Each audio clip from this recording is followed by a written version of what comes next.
जय हिंद। ये इकोनॉमिक्स का प्रीवियस ईयर का क्वेश्चन है और हम यहाँ पर डिस्कस कर रहे हैं, तो चीज़ों को समझते हुए आगे बढ़ेंगे। तो चलिए स्टार्ट करते हैं। सीधी बात, नो बकवास। बोला क्या कि भारत में योजना आयोग का गठन कब हुआ था। जैसे योजना आयोग के बारे में है, हम इसके बारे में पूरी चर्चा कर लेते हैं, ठीक है। देखिएगा, योजना आयोग की अगर हम बात कर देते हैं तो योजना आयोग का गठन जो किया गया था, ये क्यों किया गया था। सबसे पहले दिमाग में आपको ये आना चाहिए कि आखिर इसका गठन क्यों किया गया था। तो देखिएगा, इसका गठन करने का रीजन क्या था कि आप फाइनेंशियल ईयर यानी पंचवर्षीय योजना के बारे में जानते हैं ना। तो उसको बनाने का काम कौन करता है, तो यही योजना आयोग बनाने का काम करता है। यानी इसको बनाने का काम कौन करेगा, तो कहेगी योजना आयोग। अच्छा, ये योजना आयोग का गठन जो पूछा था, तो गठन कब हुआ, तो कहेगी 15 मार्च 1950 ईस्वी को इसका क्या होता है, तो गठन होता है। अच्छा, ये कैसी संस्था है, सांविधिक संस्था है, संवैधानिक संस्था है या गैर संवैधानिक संस्था है, तो हम तीनों को यहाँ पे चर्चा कर लेते हैं। एक होता है संवैधानिक संस्था। अच्छा, ये संवैधानिक संस्था क्या होता है, जिसको कॉन्स्टिट्यूशनल बॉडी भी कहते हैं, ठीक है, कॉन्स्टिट्यूशनल बॉडी। एक होता है क्या, सांविधिक संस्था। सांविधिक संस्था ये क्या होता है, और एक होता है गैर संवैधानिक संस्था, नॉन कॉन्स्टिट्यूशनल बॉडी, ठीक है। इसको बोलते हैं स्टेटरी बॉडी, संविधिक संस्था को। संवैधानिक संस्था वो होता है जिसका चर्चा आपको संविधान में किया गया हो, ठीक है। और सांविधिक संस्था वो होता है जिसका चर्चा संविधान में नहीं किया गया हो, संविधान में नहीं किया गया हो, लेकिन इसको जो गठन किया गया हो संसद द्वारा कोई विधि बना करके या कोई एक्ट के द्वारा इसको क्या किया गया हो, गठन किया गया हो, उस तरीके के संस्था को हम लोग सांविधिक संस्था कहते हैं। जैसे में आप देख लेते हैं, नेशनल ह्यूमन राइट कमीशन की बात कर देते हैं, ट्राई की बात कर देते हैं, ठीक है। ये सभी जो संस्था जो है, ये सभी के सभी आपको सांविधिक संस्था यानी स्टेटरी बॉडी है, ठीक है। संवैधानिक संस्था क्या होता है, जिसका संविधान में चर्चा किया गया हो। जैसे मैं आप इलेक्शन कमीशन ऑफ इंडिया ये इसकी बात कर रहे हैं। चलिए इसको भी रहने दीजिए, एक तरह से संस्था है। फिर उसके बाद में आप ये वित्त आयोग की अगर हम बात कर लेते हैं, तो वित्त आयोग क्या है, जिसका आर्टिकल चर्चा में किया गया है कीमा में, तो आर्टिकल 280 में, तो ये संवैधानिक संस्था है, ठीक है। और एक आता है गैर संवैधानिक संस्था, non constitutional body. Non constitutional body ये क्या होता है, जिसका संविधान में तो चर्चा नहीं है, यानी कॉन्स्टिट्यूशन में चर्चा नहीं है, और ना ही कोई एक्ट या अधिनियम के द्वारा इसको स्थापना किया गया हो, इसको वैसे ही केवल कर दिया गया हो, ठीक है। इसके द्वारा ऐसे ही केवल कर दिया गया। तो जैसे में कौन, तो जैसे में आपको योजना आयोग, तो यही ना तो संवैधानिक संस्था है, ना संवैधानिक संस्था है, ये गैर संवैधानिक संस्था है, ठीक है। फिर उसके बाद में योजना आयोग तो खत्म कर दिया गया, ठीक है। फिर उसकी जगह पे क्या आता है, तो कहीं नीति आयोग, तो ये भी क्या है, तो गैर संवैधानिक संस्था है। हर को समझ में आ गया ना। तो इसका गठन पूछा गया था 15 मार्च 1950, तो इसका आंसर तो हमको यहीं पे मिल गया था, समझ में आ गया। चलिए आगे बढ़ते हैं, अगले पर चलते हैं। तो पहला का हमें जवाब मिल गया। अगले पर क्या बोला गया है कि निम्नलिखित में से किसको पिछड़ा राज्य कहा जाता है। तो पिछड़ा राज्य किसको कहा जाता है, तो काफी आसान सा क्वेश्चन है कि बिहार नीचे से हमेशा टॉपिंग करता है। बोला क्या गया है कि भारत में किस राज्य का प्रति व्यक्ति आय सर्वाधिक है। तो गोवा राज्य का जो प्रति व्यक्ति आय 2011 के डेटा के अनुसार, सेंसस के अनुसार, गोवा राज्य का प्रति व्यक्ति आय सर्वाधिक है। सर्वाधिक पढ़ा लिखा राज्य, लिटरेसी में अगर बात कर देते हैं तो सबसे ज्यादा कौन पढ़ा लिखा है, तो कहेगी केरल। सबसे कम पढ़ा लिखा हुआ कौन है, तो कहेगी बिहार। अब प्रति व्यक्ति आय सर्वाधिक किसका हो गया, तो कहिए कि आपका ये हो जाएगा किसका, ये भी हमने देखा गोवा का, सबसे कम बिहार का। तो देख रहे हैं ना। आगे देखते हैं अगले पे। भारत की प्रमुख आर्थिक समस्या क्या है, यानी भारत की जो मेन समस्या है वो क्या है, गरीबी और बेकारी। बहुत संख्या में यहाँ पे गरीबी है, तो ये होना चाहिए। लेकिन आगे देखते हैं, क्षेत्रीय असमता। क्षेत्रीय असमता के कारण यहाँ पे गरीबी नहीं है, ठीक है, समस्या नहीं है, ये तो खत्म हो गया। खाद्यान्न की प्रचुरता। प्रचुरता क्या कोई समस्या होता है, बिल्कुल नहीं। उच्च शिक्षा क्या समस्या है, बिल्कुल नहीं। ऑप्शन नंबर ए हो जाएगा, ठीक है। चलिए 1943 में भारत के किस प्रांत में भयानक अकाल पड़ा था। देखिएगा 1943 ईस्वी, यानी जिस समय भारत छोड़ो आंदोलन चल रहा था 1942 के आसपास में, तो क्या था कि बंगाल जो सेक्टर है, उस सेक्टर पर बहुत बड़ी संख्या में अकाल पड़ा था। ऐसा इसलिए हो पाया था कि, और यहाँ पे कम से कम 30 लाख लोग मारे गए थे। 1 लाख नहीं 30 लाख लोग भूखे मारे गए थे ये बंगाल में जब अकाल पड़ा था तब, ठीक है। और ऐसा कहा जाता है कि विंस्टन चर्चिल उस समय का ब्रिटेन का प्रधानमंत्री था, इसकी गलत नीति की वजह से इतने सारे लोग मारे गए थे, क्योंकि उस समय द्वितीय विश्व युद्ध स्टार्ट हुआ हो रहा था, मतलब कि था, मतलब चालू था, ठीक है। और यहाँ जितने भी जो कुछ हो बचते थे वो सीधा सीधा अपने सैनिक के लिए लेके चला जाता था, तो यहाँ पे बहुत मात्रा में लोग मारे गए, ठीक है। तो इसका आंसर कौन सा हो जाएगा, ऑप्शन नंबर 1 हो जाएगा। फास्ट थोड़ा चल रहा है। उत्पादन के प्रमुख साधन कितने हैं, तो हम कई बार बताते चले आ रहे हैं उत्पादन के कौन कौन साधन है, तो एक भूमि है, उत्पादन के साधन है, प्रमुख है। फिर उसके बाद में आपका क्या है, तो कहिए कि आपका श्रम है, फिर उसके बाद में पूंजी है, और फिर उसके बाद में साहसी, यानी साहसी इंटरप्रेन्योरशिप जिसको आप बोलते हैं, ये चारों के चारों होना चाहिए, ठीक है। तो कितने साधन है, तो 4 साधन है। आगे देखते हैं। उत्पादन का निष्क्रिय साधन, निष्क्रिय साधन समझते हैं, एक होता है सक्रिय साधन। जैसे में अब ये देखिएगा, ये चारों जो हमने बताया उत्पादन में, अब ये चारों में देखिएगा भूमि है, तो भूमि को जैसे में, अब भूमि से हम जानते हैं कि उत्पादन कर सकते हैं, तो क्या ये भूमि खुद से अपने आप से उत्पादन कर सकता है, उसके लिए श्रम हमें लगाना पड़ेगा, यानी बीज बोना पड़ेगा। अब बीज कहाँ से लाएंगे, पूंजी हमको लगाना पड़ेगा। और साहसी जो व्यक्ति साहस है, वो जिसके पास साहस है, जोखिम उठाने का साहस है, वही होगा। तो ये तीनों के तीनों जो होते हैं ये सक्रिय होते हैं, लेकिन भूमि जो है, भूमि खुद से तो उत्पादन नहीं कर पाएगा अकेले, नहीं ना, ठीक है। तो ये जो है भूमि, ये निष्क्रिय है।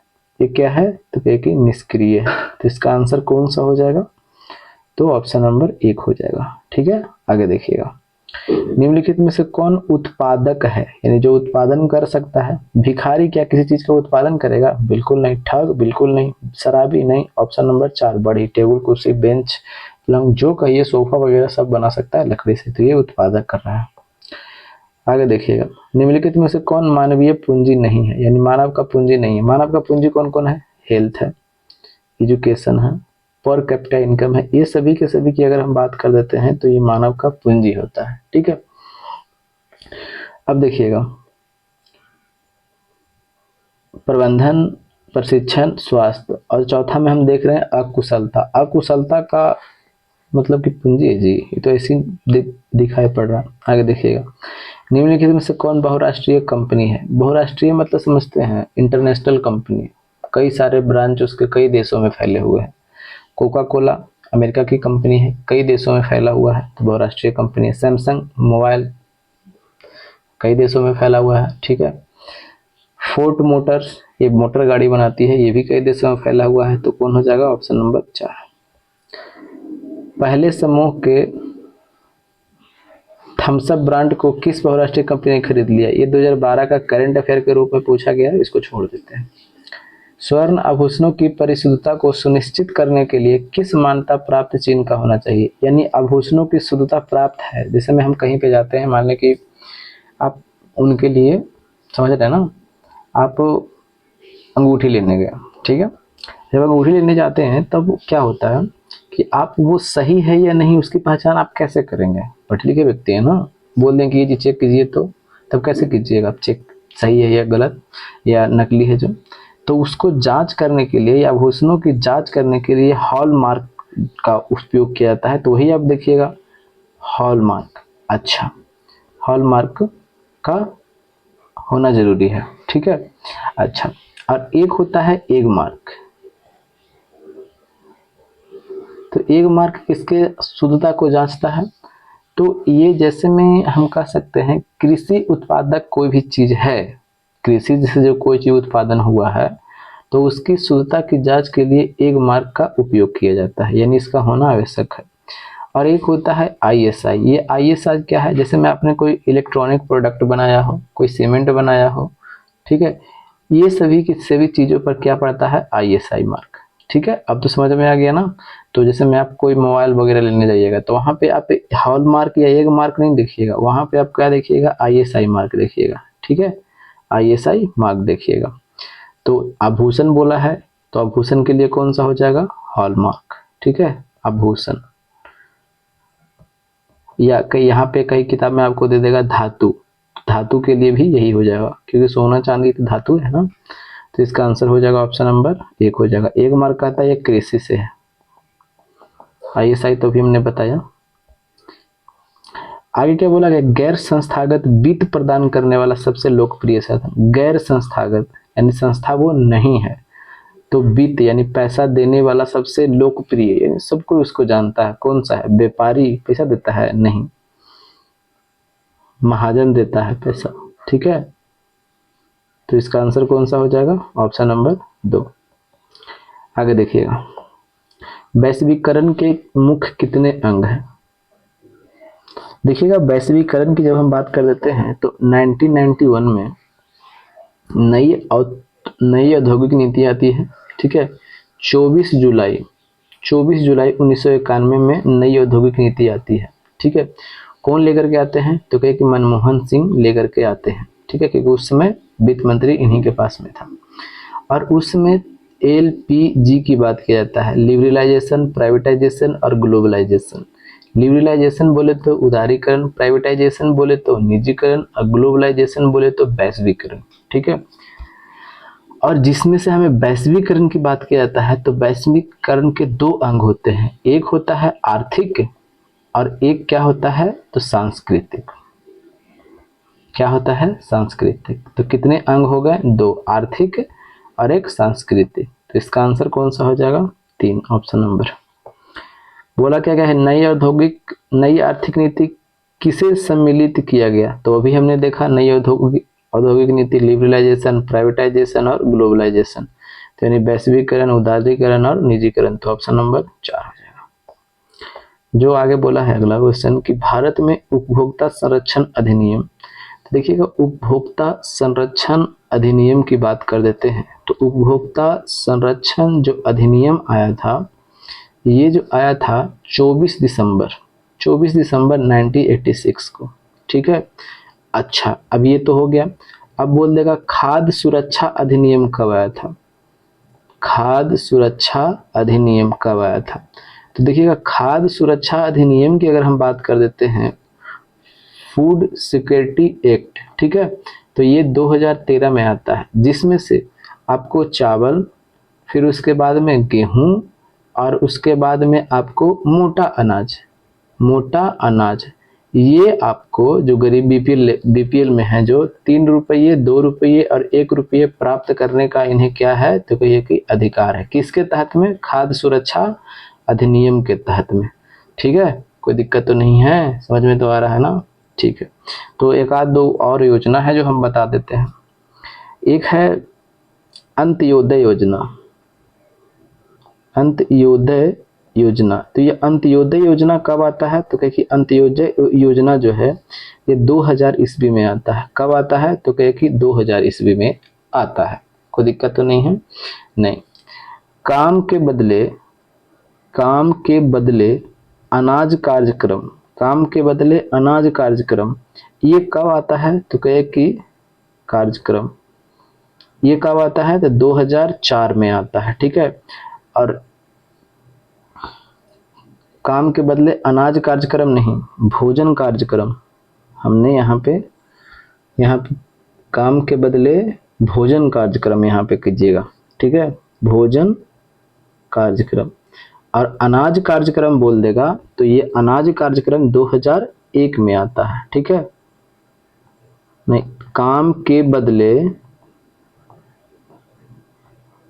अनाज कार्यक्रम, तो ये जो है ना, ये 2000 में आएगा। ये कब आएगा? तो 2000 में, ठीक है। तो इतने सारे योजने जो है पूछे जाते हैं एग्जाम में कभी भी किसी भी तरह से। काम के बदले अनाज कैसे याद रखना है? अनाज गोल गोल होता है, तो 2000 में देखिएगा कि गोल गोल है ना, क्या को सुनना है।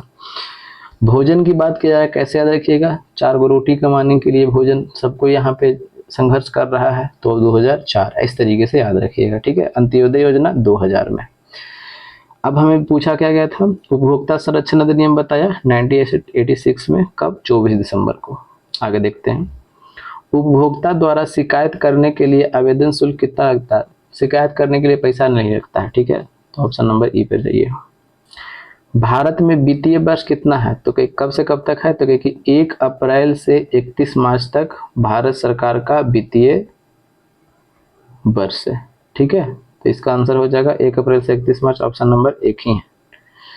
आगे देखिएगा, व्यावसायिक बैंकों का राष्ट्रीयकरण कब हुआ था। देखिएगा, व्यावसायिक बैंकों का राष्ट्रीयकरण की बात कर देते हैं। सबसे पहले 19 जुलाई 1969 ईस्वी को कितने बैंकों का राष्ट्रीयकरण किया जाता है, तो कहिए 14 बैंकों का राष्ट्रीयकरण किया जाता है पहली बार। ठीक है, दूसरी बार क्या होता है कि 15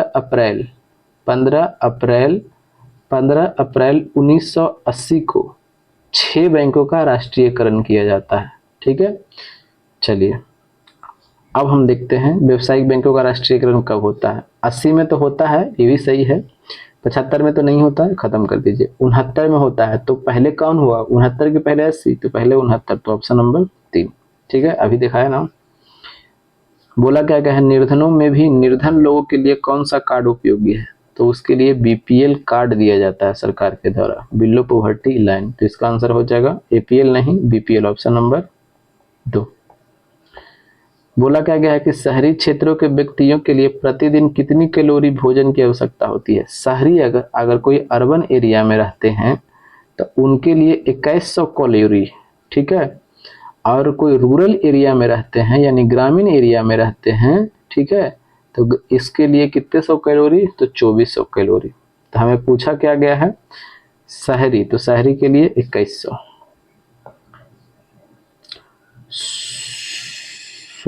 स्वर्ण जयंती सहायता योजना। ठीक है, ये योजना का नाम क्या है, स्वर्ण जयंती सहायता योजना। इसकी शुरुआत की अगर हम बात कर देते हैं तो इसका शुरुआत किया गया था 1999 में। तो इसको केवल योजना है तो केवल याद कर लेना है। ठीक है, चलिए, आधुनिक युग में अर्थव्यवस्था के क्षेत्र में होने वाली सबसे बड़ी क्रांति कौन है। तो अर्थव्यवस्था के क्षेत्र में होने वाली सबसे बड़ी क्रांति कौन सी है, तो ये औद्योगिक क्रांति है। औद्योगिक क्रांति के वजह से ही क्या होता है, बहुत सारे फैक्ट्री लगते हैं दुनिया भर में। सबसे पहले औद्योगिक क्रांति कहाँ होता है, तो क्या इंग्लैंड में होता है। और एशिया में पूछ देगा तब, तो एशिया में सबसे पहले जापान में होता है। ठीक है, एशिया में सबसे पहले जापान में, विश्व स्तर पर कहाँ, तो इंग्लैंड में। तो इसका कौन सा हो जाएगा, ऑप्शन नंबर 2 हो जाएगा। तो आज थोड़ा फास्ट लेकर के चलें, बताइएगा फास्ट लेके चलेंगे या स्लो लेके चलेंगे, कैसे आपको ठीक लगता है। जय हिंद, जय भारत, वंदे मातरम।